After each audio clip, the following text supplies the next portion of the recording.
Olá, como é que você está? Espero que você esteja bem e em paz. Hoje nós estamos aqui mais uma vez no nosso Café com Jesus, e a leitura hoje, a reflexão é em Gênesis 14. Acompanhe comigo, vamos lá? Abrão socorre Ló. Naquela época, Anrafel, rei de Sinear, Arioque, rei de Elazar, Kedorlaomer, rei de Elão, e Tidal, rei de Goim, foram à guerra contra Bera, rei de Sodoma, contra Birza, rei de Gomorra, contra Sinabe, rei de Adimá, contra Semeber, rei de Zeboim, e contra o rei de Belá, que é Zoar. Todos esses últimos juntaram suas tropas no vale de Sidim, onde fica o Mar Salgado. 12 anos estiveram sujeitos a Kedorlaomer, mas no 13º ano se rebelaram. No 14º ano, Kedorlaomer e os reis que a ele tinham se aliado derrotaram os Refaíns em Asterote e Carnaim, os Uzins em An, os Emins em Savé, Kiriatim e os Oreus desde os montes de Seir até El-Parã, próximo ao deserto. Depois voltaram e foram para Emispat, que é Cádiz, e conquistaram todo o território dos Amalequitas e dos amorreus que viviam em Azazon Tamar. Então os reis de Sodoma, de Gomorra, de Adimá, de Zeboim, de Belá, que é Zoar, marcharam e tomaram posição de combate no vale de Sidim, contra Kedorlaomer, rei de Elão, contra Tidal, rei de Goim, contra Anrafel, rei de Sinear, e contra Arioque, rei de Elazar. Eram 4 reis contra 5. Ora, o vale de Sidim era cheio de poços de betume. Quando os reis de Sodoma e de Gomorra fugiram, alguns dos seus homens caíram nos poços, e o restante escapou para os montes. Os vencedores saquearam todos os bens de Sodoma e de Gomorra e todo o seu mantimento e partiram. Levaram também Ló, sobrinho de Abraão, e os bens que ele possuía, visto que morava em Sodoma. Mas alguém que tinha escapado veio e relatou tudo a Abrão, o hebreu, que vivia próximo aos carvalhos de Manre, o amorreu. Manre e os seus irmãos, Escol e Aner, eram aliados de Abrão. Quando Abrão ouviu que seu parente fora levado prisioneiro, mandou convocar os 318 homens treinados, nascidos em sua casa, e saiu em perseguição aos inimigos até Dan. Atacou-os durante a noite em grupos e assim os derrotou, perseguindo-os até Obá, ao norte de Damasco.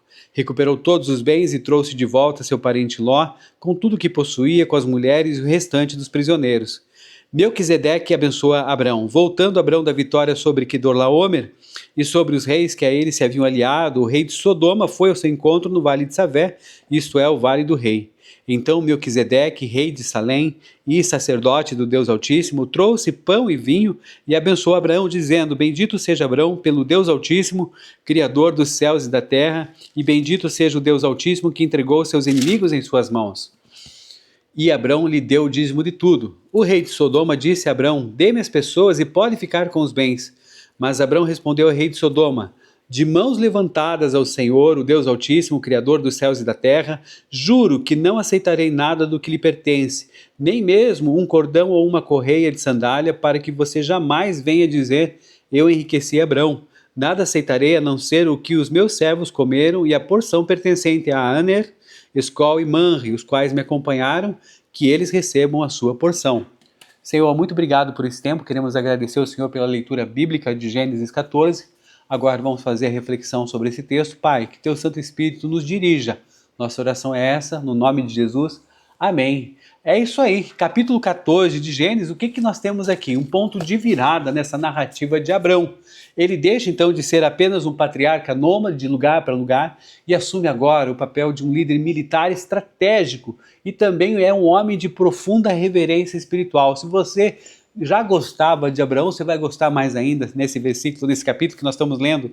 O texto, então, ele é marcado pelo primeiro, olha só, primeiro conflito bélico registrado na Bíblia e também pelo enigmático encontro com Melquisedeque. Vamos falar um pouquinho sobre isso, começando ali pela primeira parte, versículos do 1 até o 12, a guerra dos 4 reis contra 5 reis.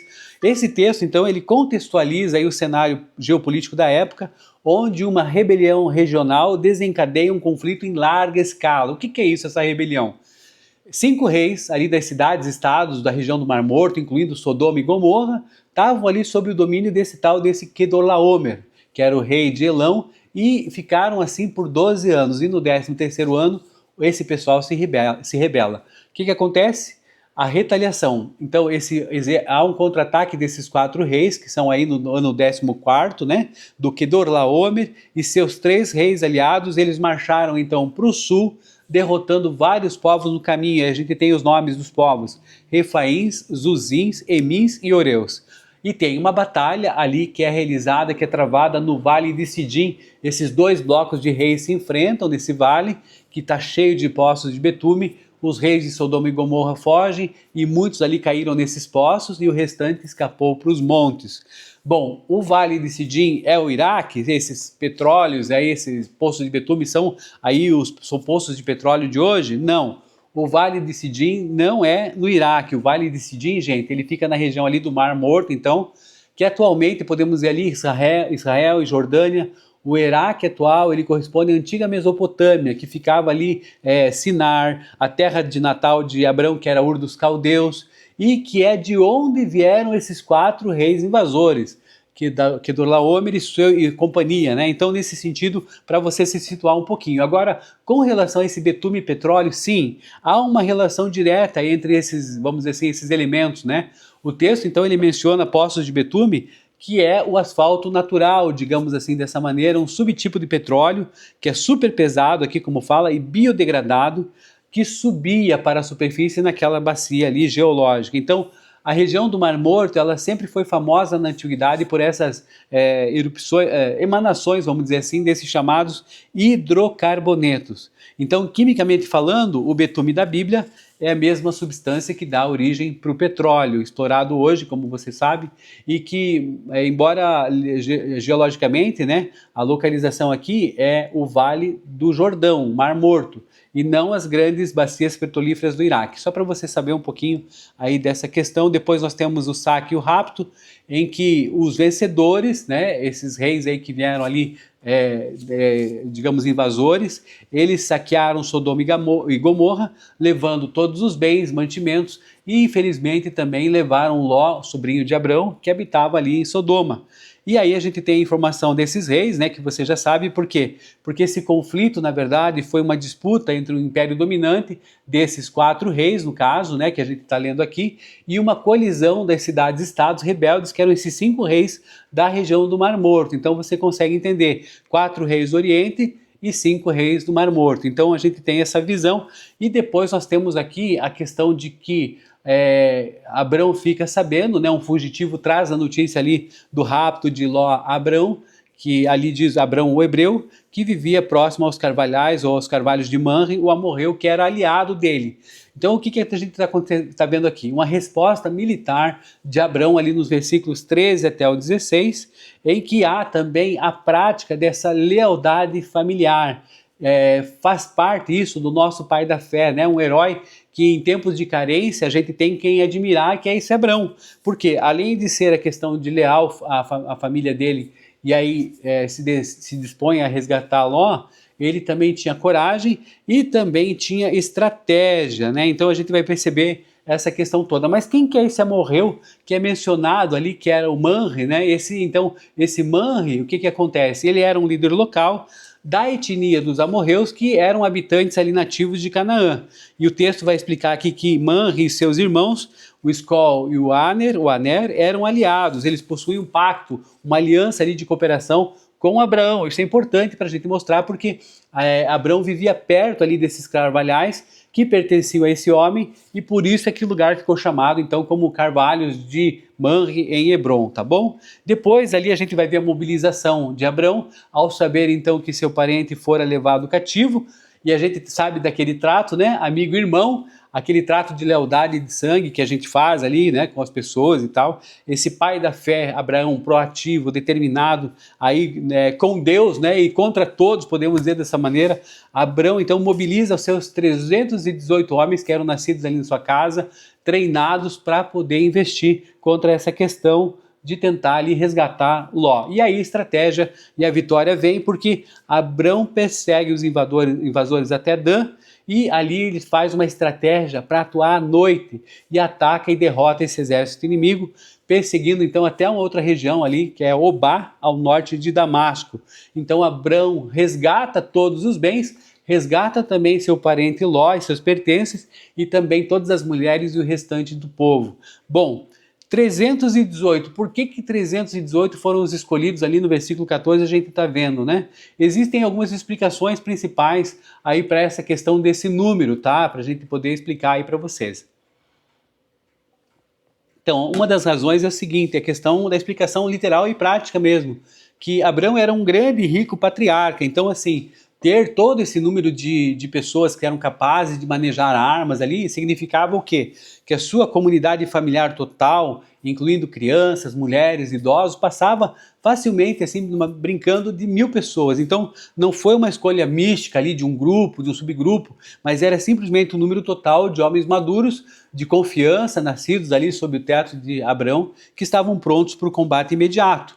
E depois a gente tem a questão ali de que como é que pode, né, 318 homens de Abrão vencer um exército que já era vencedor? Quer dizer, os reis ali que tinham vindo do Oriente, que eram 4 ali comandados por Kedorlaomer, como nós vimos, vêm e conseguem vencer os 5 reis ali da região local.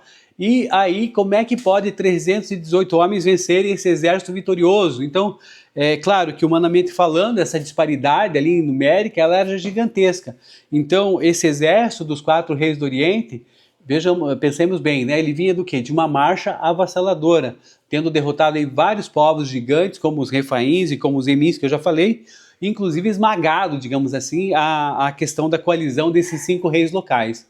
No entanto, a vitória de Abrão e seus 318 homens, né, com o apoio dos seus aliados ali, o Aner, o Skol e o Manri, tem que ser entendida então sob 2 aspectos. A gente está vendo essa questão, então, a segunda situação agora fazendo a subdivisão. O primeiro é o fator estratégico, o elemento surpresa.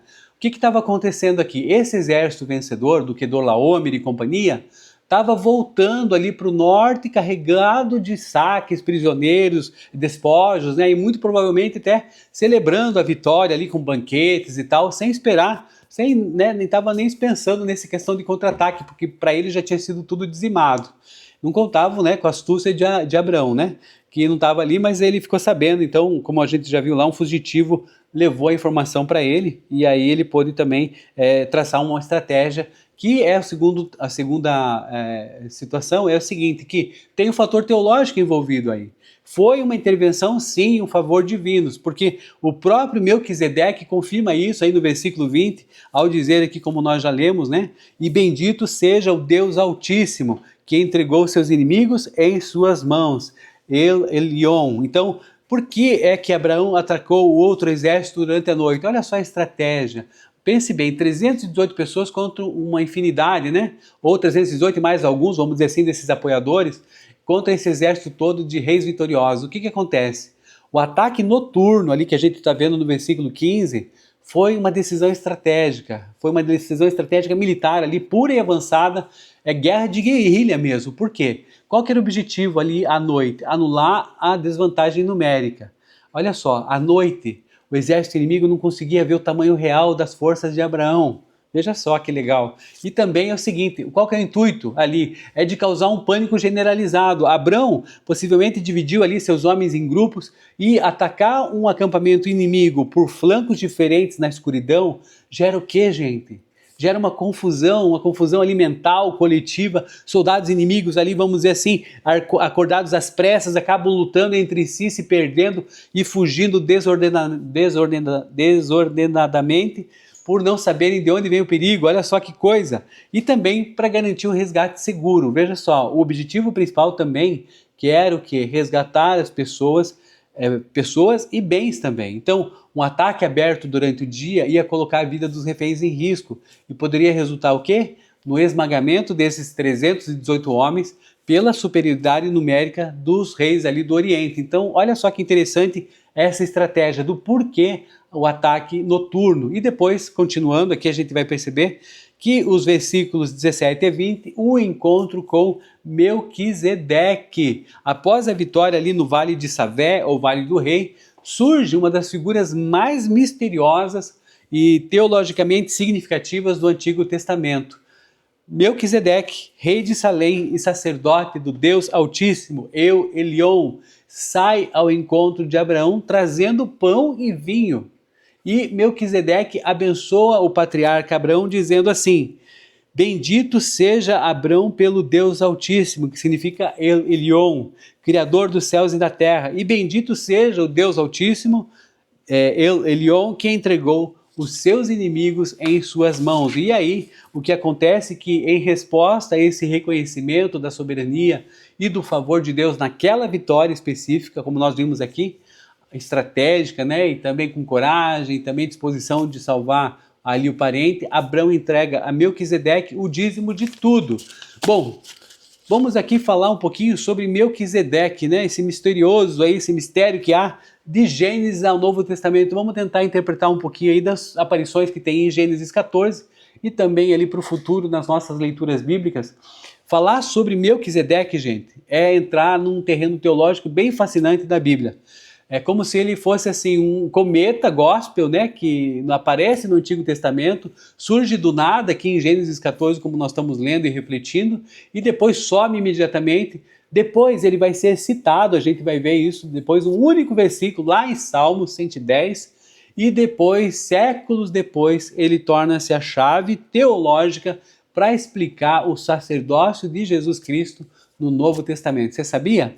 Interessante, né? Então guarda essa informação para você, porque veja só, Melquisedeque não aparece no livro de Apocalipse, mesmo que a gente pense, ele apareceu em Gênesis, né, o primeiro livro da Bíblia, vai aparecer no Apocalipse também. Não, o livro do Novo Testamento que faz ali uma exposição profunda e detalhada desse Melquisedeque é a carta aos Hebreus, ali nos versículos 5, 6 e 7, que nós teremos a oportunidade de ver. Mas quem que era Melquisedeque de um modo histórico, né? Então a gente vai ver aqui Gênesis 14, do 18 ao 20, que nós estamos lendo, ele é apresentado então com alguns títulos e ações impressionantes. Por exemplo, o nome dele, Melquisedeque, o que que significa, gente? Rei da Justiça. Rei da Justiça. E rei de Salém significa paz.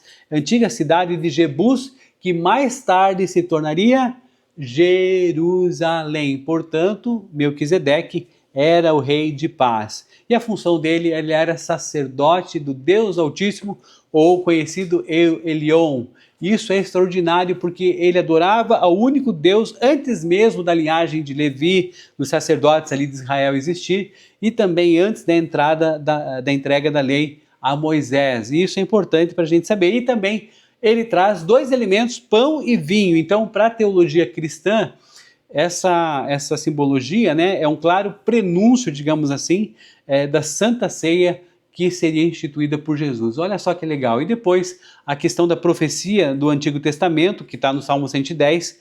Depois de Gênesis, então, a Bíblia vai passar cerca de 1000 anos, mais ou menos, sem tocar no nome de Melquisedeque. Ele vai aparecer então para a gente no Salmo 110, 4, que vai dizer para nós o seguinte: é um salmo messiânico que foi escrito pelo rei Davi, e onde dá uma promessa para o futuro Messias. Vamos lá. O Senhor jurou e não se arrependerá. Você é sacerdote para sempre, segundo a ordem de Melquisedeque. Aqui, então, nós vemos que o Espírito Santo revela que o Messias não seria um descendente, né, um sacerdote comum, com ascendentes ali em Arão, mas pertenceria a uma categoria diferente e eterna, uma categoria inteiramente diferente e eterna. E aí nós temos a revelação lá no livro de Hebreus, como eu já falei para vocês, do Novo Testamento. Então lá em Hebreus 7, o mistério é desvendado. Então o que que acontece?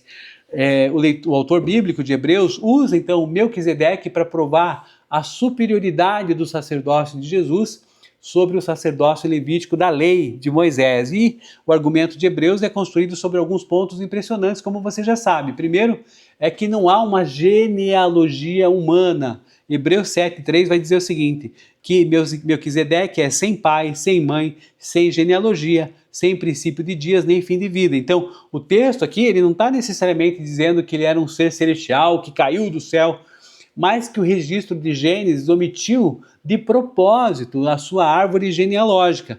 Por quê? Porque no mundo antigo, gente, um sacerdote só tinha valor se provasse quem eram os seus pais, os seus antecedentes. E Melquisedeque não precisava dessa linhagem. Ele era sacerdote, digamos assim, né, por uma questão de dignidade, pela sua própria vida. Então, nisso, o que ele está se assemelhando? Ao Filho de Deus. E vai dizer que ele era maior que Abraão, porque Melquisedeque abençoou Abraão e recebeu dele o dízimo.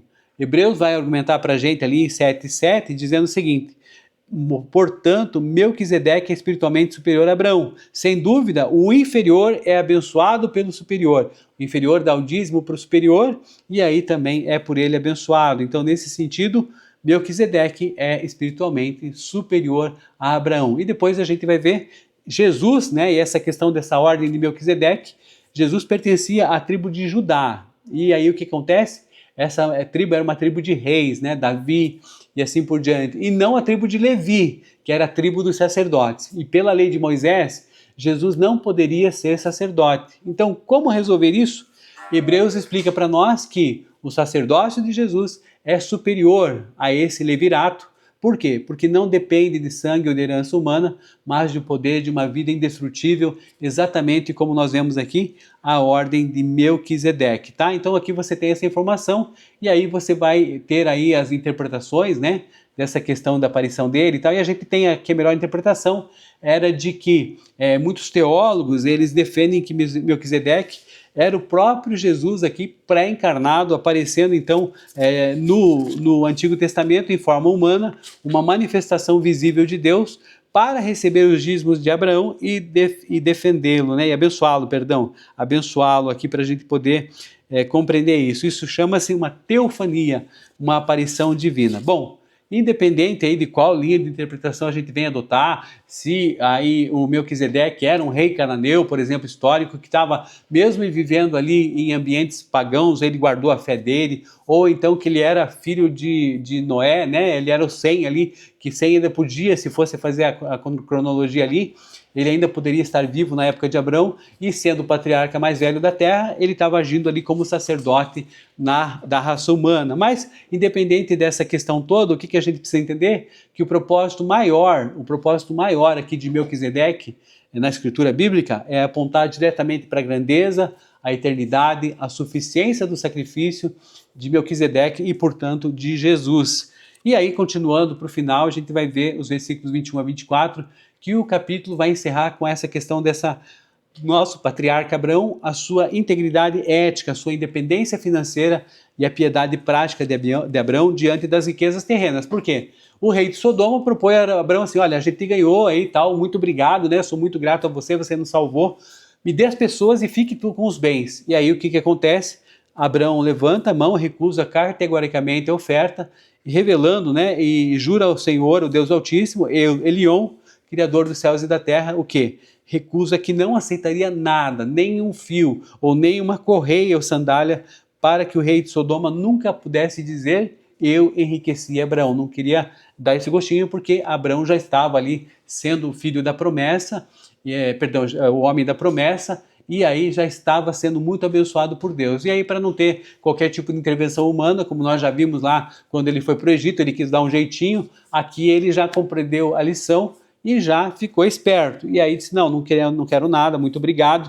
E abre uma exceção apenas para quem? Para os seus homens ali que já vinham ali, ou que já tinham comido, né? E também para a porção devida aos seus aliados. Quem que são seus aliados? O Manre, né, ali de Hebron, onde Abraão vivia, e também Aner e Escol, seus irmãos, garantindo que esses recebessem a sua parte. O que nós tiramos aqui depois dessa conversa de desafio para hoje? Bom, o texto de Gênesis, ele nos leva a que nós exerçamos uma fé que se traduz em atitudes proativas, atitudes de coragem, de desprendimento, de integridade ética diante das pressões e das oportunidades da vida que a gente tem. Então, ele nos convoca que nós não sejamos apenas espectadores passivos ali da injustiça ou do dor do próximo, mas ali, como a gente pede, em que nós mantenhamos o coração aberto, firmemente ancorado em Deus, para lidar tanto com o sucesso quanto com as riquezas. Abraão não precisava ter feito isso, ele podia estar tranquilo lá sabendo que Deus ia poupá-lo e que estava no seu caminho, mas ao ouvir um apelo ali, né, de seu parente, ele parte em busca, pensando ali estrategicamente, tentando traçar a melhor chegada, a forma de chegada para vencer esse poderoso exército que tinha ali subjugado, né, não só Ló, mas toda ali a questão dos outros reis ali da região. E isso tudo vai fazer o quê? Com que nós pensemos, né, de que nós tenhamos essa nossa gratidão espiritual para quê? Para que a gente possa permitir que essas propostas e padrões gananciosos do mundo caiam por terra e que elas não contaminem a nossa integridade ou comprem também a nossa dependência, garantindo a nossa suficiência e o nosso sustento apenas e exclusivamente desse Deus El Elyon, o Deus Altíssimo. Então espero que você tenha gostado aqui da nossa conversa. Que Deus te abençoe a paz e até o próximo Café com Jesus. Que Deus te abençoe. Valeu!